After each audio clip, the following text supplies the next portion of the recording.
जब हम mutual funds की बात करते हैं तो अक्सर हमारा mind large cap, mid cap या फ्लेक्सी कैप फंड्स की तरफ चला जाता है, लेकिन डेफिनेटली हम ईएलएसएस फंड्स के बारे में नहीं सोचते। लेकिन बावजूद इसके 1,35,000 करोड़ एयूएम्स और 1.27 करोड़ फोलियोज के साथ ईएलएसएस म्यूचुअल फंड स्पेस में एक डोमिनेंट कैटेगरी बना हुआ है। फोलियो के लिहाज से ईएलएसएस लार्जेस्ट कैटेगरी है। ईएलएसएस कैटेगरी में बढ़ती एक्टिविटीज के साथ ये वीडियो इस कैटेगरी को अच्छी तरह से समझने में आपकी हेल्प करेगा, क्योंकि हम यहां इस कैटेगरी से जुड़े कई कॉमन क्वेश्चंस के जवाब दे रहे हैं, जैसे कि ईएलएसएस क्या है, इसके क्या क्या टैक्स बेनिफिट्स हैं, खासकर एसआईपीज के लॉक इन पीरियड का कैलकुलेशन कैसे होता है, ईएलएसएस फंड का परफॉर्मेंस कैसा रहता है और कैसे बेस्ट ईएलएसएस फंड्स का पता लगाएं, और ऐसे कई सवाल जो किसी भी बिगिनर या सीजन इन्वेस्टर के दिमाग में हो सकते हैं। तो आइए शुरू करते हैं। ईएलएसएस का मतलब इक्विटी लिंक्ड सेविंग स्कीम है, और 3 शॉर्ट सेंटेंसेस में आइए हम ईएलएसएस का मतलब समझते हैं। पहला, ये एक ओपन एंडेड म्यूचुअल फंड है जिसका कम से कम 80% एसेट्स स्टॉक्स में इन्वेस्ट किया जाता है। दूसरा, ये स्कीम्स सेक्शन 80C के अंडर टैक्स बेनिफिट ऑफर करती हैं जिससे टैक्स बचाने में मदद मिलती है। और तीसरा, इस स्कीम में 3 साल का लॉक इन पीरियड होता है।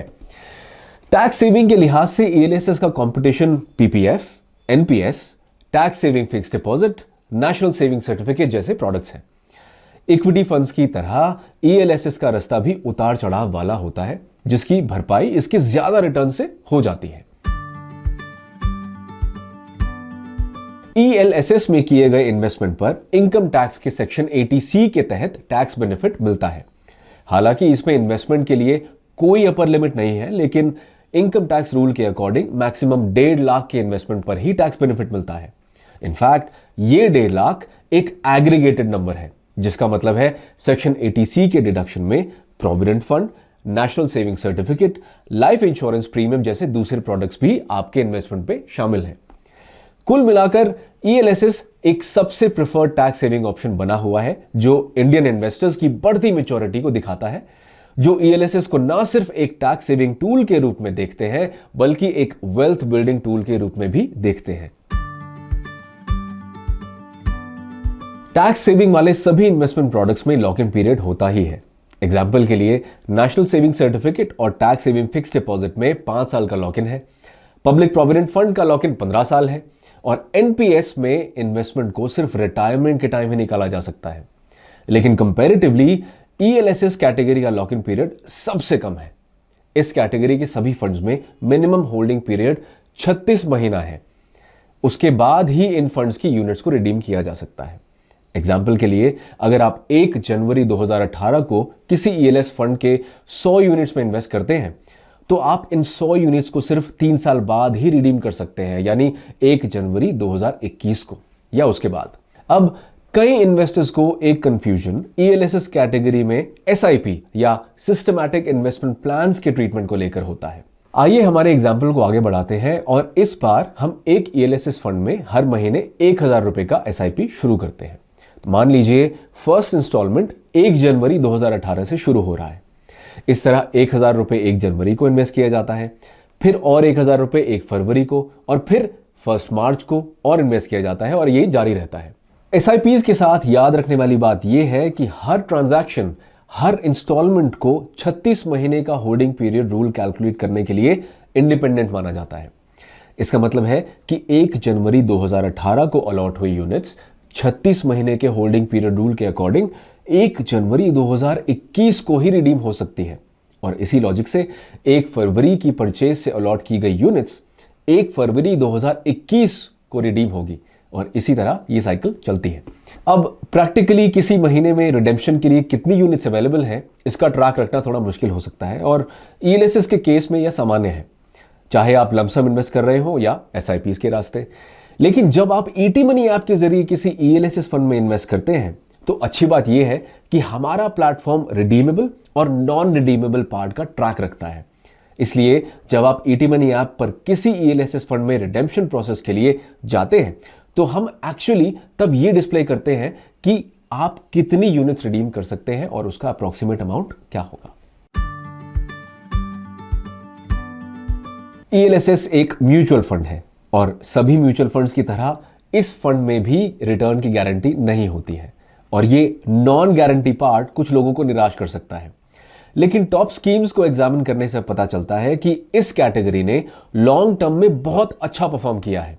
इनफैक्ट कंपैरिजन के लिए हमने ELSS फंड्स के परफॉर्मेंस को उसके बेंचमार्क से कंपेयर किया और ये पाया कि लॉन्ग टर्म में ये फंड इंडिसेस के कंपैरिजन में बहुत अच्छा रिटर्न दे रहे हैं। हमने इन फंड्स के 5 साल, 10 साल और 20 साल का परफॉर्मेंस देखा, लेकिन रीसेंट ईयर्स में यानी पिछले 2, 3, 4 सालों में इन एक्टिवली मैनेज फंड्स का परफॉर्मेंस काफी उतार चढ़ाव वाला रहा। कुछ फंड्स ने रिटर्न में इंडिसेस को बीट किया और दूसरे ऐसा नहीं कर पाए। हालांकि ये कंपैरिजन एक स्टैटिस्टिशियन के लिए काफी मायने रखता है, लेकिन हमारे और आपके जैसे लोग थोड़ा अलग तरह से इन्वेस्ट करते हैं। इनफैक्ट कई इन्वेस्टर्स और खासकर ET मनी प्लेटफॉर्म पर SIPs के रास्ते इन्वेस्ट करते हैं और इसलिए हमने ये देखा कि 1000 रुपए के एक मंथली SIP में अलग अलग टाइम पीरियड में किस तरह की ग्रोथ हुई होगी। काफी रीसेंट परफॉर्मेंस डेटा खासकर 3 साल और 5 साल टाइम फ्रेम में रीसेंट स्टॉक मार्केट रैली की वजह से काफी अच्छा रहा है। आखिर में ELSS फंड्स में इन्वेस्टमेंट लॉन्ग टर्म पर्सपेक्टिव के साथ करना चाहिए। इससे न सिर्फ वेल्थ बनाने में हेल्प मिलती है बल्कि ये इन्वेस्टर को उतार चढ़ाव से निपटने में हेल्प करता है, जो मार्केट लेग इन्वेस्टमेंट के साथ हमेशा जुड़ा रहता है। ELSS कैटेगरी में इंडेक्स फंड्स नहीं है। इसका मतलब है कि सभी फंड्स एक्टिवली मैनेज किए जाते हैं और इसलिए उनकी अपनी खासियत होती है, जैसे कि इन्वेस्टिंग स्टाइल जो ग्रोथ, वैल्यू या ब्लेंडेड हो सकता है, इक्विटी और डेट का प्रपोर्शन, डाइवर्सिफिकेशन का लेवल और इन फंड्स का कॉन्सेंट्रेशन और ऑफ कोर्स मार्केट कैपिटलाइजेशन का असर। कुछ फंड्स लार्ज कैप्स पर फोकस करते हैं जबकि कुछ फंड्स मिड कैप और स्मॉल कैप स्पेस में एक्टिव हैं। In fact last point market capitalization वाला पॉइंट बहुत इंटरेस्टिंग है क्योंकि स्मॉल और मिड कैप स्टॉक्स में आई रीसेंट रैली से स्टॉक्स एवरेज 70% से 100% तक चढ़ गया है। नंबर्स में ELSS कैटेगरी का सिर्फ 33% एसेट मिड और स्मॉल कैप्स में है, जो आमतौर पर करीब 20 और 35% के बीच रहता है। लेकिन यहां टेबल को देखने पर पता चलता है कि कुछ फंड्स ने मिड और स्मॉल कैप में ज्यादा एलोकेशन किया है, जिससे उन्हें सुपीरियर परफॉर्मेंस देने में हेल्प मिली है। यहां पॉइंट यह है कि बतौर इन्वेस्टर्स हमें इन्वेस्ट करने से पहले इस पैटर्न को और फंड के रिस्क लेवल पर इसके इंपैक्ट को समझना होगा। और अगर ये आपको थोड़ा कंफ्यूजिंग लगता है तो आप ET मनी ऐप पर जा सकते हैं, जहां आपको स्कीम में लार्ज, मिड और स्मॉल कैप स्टॉक्स के प्रोपोर्शन के अलावा हम आपको हर फंड का रिपोर्ट कार्ड भी देंगे, जो आपके सिलेक्शन प्रोसेस को बहुत साइंटिफिक और काफी इजी बना देगा। ELSS कैटेगरी फंड्स में आपको एटलीस्ट 3 साल तक इन्वेस्टेड रहना पड़ता है और इसलिए इसकी यूनिट्स को सेल करने पर होने वाले प्रॉफिट्स को LTCG या लॉन्ग टर्म कैपिटल गेन्स माना जाएगा और 1 लाख रुपए से ज्यादा के लॉन्ग टर्म कैपिटल गेन्स पर 10% टैक्स लगता है। 1 लाख रुपए तक के LTCG पर कोई टैक्स नहीं लगता। दूसरे टैक्स सेविंग फाइनेंशियल प्रोडक्ट से कंपेयर करने पर ELSS कहीं मिडिल में आता है। एक तरफ टैक्स सेविंग फिक्स डिपॉजिट है, जिसके इंटरेस्ट पर आपके इनकम टैक्स स्लैब के अकॉर्डिंग टैक्स लगता है, जो 30% तक हो सकता है, और दूसरी तरफ PPF जैसा एक इंस्ट्रूमेंट है जिसमें 15 साल के लॉक इन के बावजूद इंटरेस्ट टैक्स फ्री है। इस तरह ELSS में 1 लाख रुपए से ज्यादा के कैपिटल गेन्स पर सिर्फ 10% का टैक्स बहुत अच्छी डील है। सभी टैक्स इंस्ट्रूमेंट्स में सबसे कम लॉक इन पीरियड होने के बावजूद कई इन्वेस्टर्स ELSS में इन्वेस्ट करने से हेसिटेट करते हैं और ये सवाल पूछते हैं कि क्या इस 36 महीने के होल्डिंग पीरियड को ब्रेक किया जा सकता है। इसका जवाब बहुत ही सिंपल है, नहीं।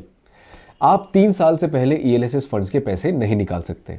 हालांकि अगर आपको कुछ पैसों की जरूरत है तो आपके पास अपने ELSS फंड के अगेंस्ट लोन लेने का ऑप्शन है। यह ऐसा ऑप्शन नहीं है जिसका कई लोग इस्तेमाल करते हो और इसका रीजन नॉलेज की कमी है। काफी इन्वेस्टर्स नहीं जानते कि यह कैसे काम करता है और पैसे की अचानक जरूरत पड़ने पर यह कितना फायदेमंद हो सकता है। इनफैक्ट कई बैंक्स और NBFC ये फैसिलिटी ऑफर करते हैं जिसमें लोन अमाउंट इन्वेस्टमेंट की वैल्यू का 50 से 60% होता है और ये लोन 9 से 10% के बहुत कम इंटरेस्ट रेट पर मिलता है। ELSS में इन्वेस्ट करना बहुत आसान है और अगर आप ET मनी ऐप के जरिए इन्वेस्ट करते हैं तो ये और भी इजी है। ET मनी पर आपके लिए ELSS कैटेगरी में 2 दर्जन से भी ज्यादा फंड्स अवेलेबल हैं। आपको सिर्फ इतना करना है, ईटी मनी का मोबाइल एप्लीकेशन डाउनलोड और इंस्टॉल करें, अपना केवाईसी कंप्लीट करें जो 100% डिजिटल और सुपर फास्ट है। ईएलएसएस कैटेगरी पर टैप करें और जिस स्कीम को पसंद करते हैं उसे चूज करें।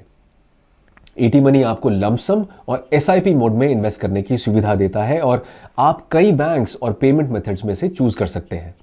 और more importantly, ET money app आपको डेली बेसिस पर फंड और पोर्टफोलियो परफॉर्मेंस को ट्रैक करने में हेल्प करता है और हर स्कीम का रिपोर्ट कार्ड देता है, जिससे किस फंड को बेचना है और किसे खरीदना है ये फैसला लेने में आपको हेल्प मिलती है।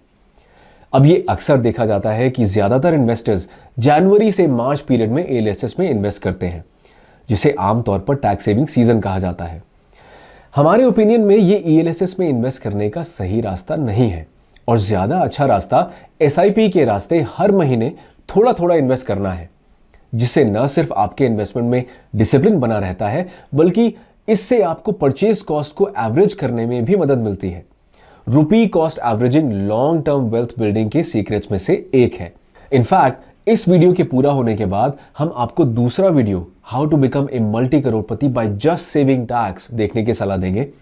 उस वीडियो में हमने ऐसे प्रोसेस के बारे में बताया है जिसके जरिए आप ईएलएसएस फंड्स में थोड़े पैसे इन्वेस्ट करके 7 करोड़ से ज्यादा का रिटायरमेंट कॉर्पस बना सकते हैं। इसलिए उस वीडियो को देखें। और इसी के साथ हम इस प्रेजेंटेशन के अंत में आ गए हैं। हमें पूरी उम्मीद है कि इस वीडियो का कंटेंट आपको यूजफुल लगा होगा, तो इस वीडियो का लाइक बटन क्लिक कर दें और अगर आप किसी को जानते हैं जिसे ये पसंद आएगा तो प्लीज इस वीडियो लिंक को उनके साथ शेयर करना ना भूलें। एक बार फिर अपना टाइम देने के लिए बहुत बहुत धन्यवाद।